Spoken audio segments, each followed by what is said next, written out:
Yang pertama, salam hangat, salam anti korupsi untuk seluruh anak bangsa.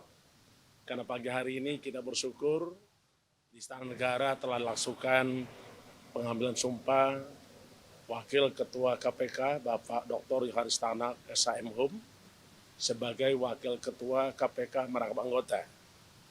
Tentu kita menyampaikan terima kasih kepada pemerintah, dalam hari ini Bapak Presiden, menyampaikan juga terima kasih kepada DPR yang telah pada akhirnya 5 pimpinan KPK menjadi lengkap. Tentu 5 pimpinan KPK ini akan mengawai nahoda kapal untuk menyelamatkan Indonesia dari praktek-praktek korupsi. Saya kira itu. Mungkin kalau ada yang mau ditanyakan ke Pak Tanak, himbauan kita, ya ada? Pak Johanes, ini kan menarik, pelantikan Bapak ini kan untuk menggantikan pimpinan KPK yang kemudian dalam tanda kutip melanggar etik. Komitmen Bapak sendiri ke depan agar tidak peristiwa tersebut terulang bagaimana?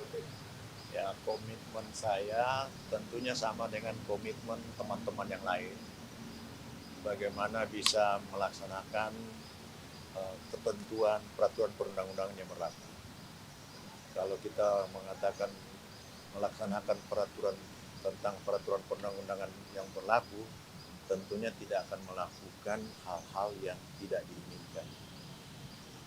Pak, kalau terkait keadilan restoratif yang kemarin diusulkan Pak Johanes di DPR, Ya. apakah akan dilanjutkan, Pak? Itu kan cuma opini, ya kan? Bukan aturan. Tapi pandangan sebagai akademisi tentunya bisa saja. Tapi bagaimana realisasinya tentunya nanti lihat aturan. Kalau Ya, Pak kan? tanggapannya terkait keadilan restoratif ini, Pak? Ya, pada prinsipnya adalah kita harus memegang teguh tujuan penegakan hukum. Tujuan penegakan hukum itu antara lain pertama, kita harus memberikan kepastian hukum itu sendiri. Yang kedua, kita harus mewujudkan keadilan. Dan yang ketiga adalah menimbulkan manfaatan. 3 prinsip dasar inilah yang kita pegang di dalam rangka pelaksanaan penegakan hukum itu.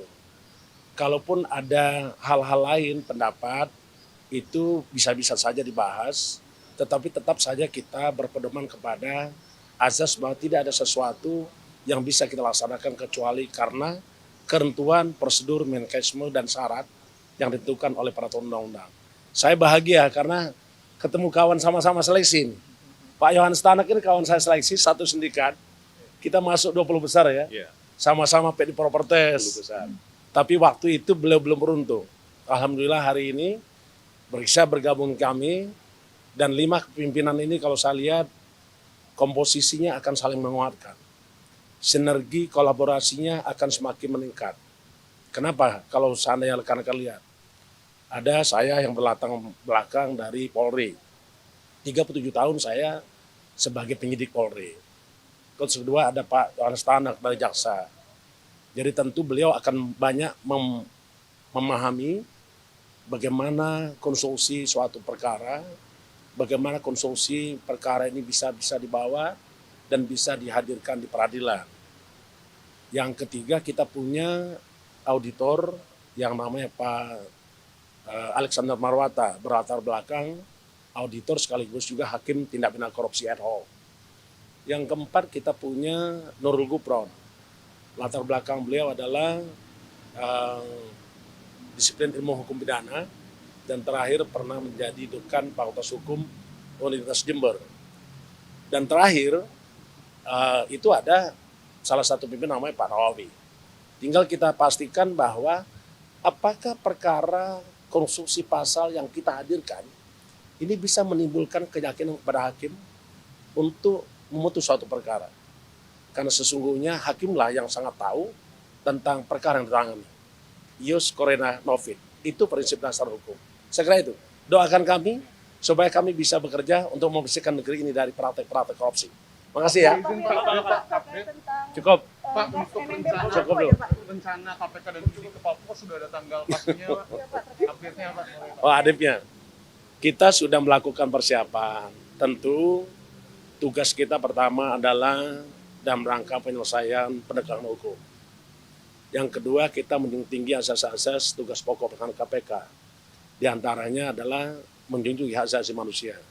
Karena itu, berdasarkan keterangan dokter yang kita dapat, yang bersangkutan keadaan sakit, maka kita harus prioritas pertama adalah memulihkan kesehatan bersangkutan.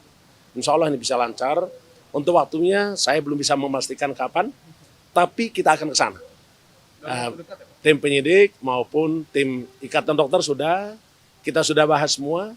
Bahkan kami terima kasih kepada rakyat Papua yang menyatakan selamat datang kepada KPK dan dokter yang tentu bekerja dalam rangka penegakan hukum sekaligus juga memberikan hak asasi manusia, terutama pemulihan kesehatan kepada saudara LE. Saya kira itu. Pak, kalau Oke ya. kalau dari pemeriksaan itu dinyatakan sehat, apa bisa langsung ditahan atau gimana Pak? Nanti kita bicara karena orangnya masih sakit. Kita cek dulu ya.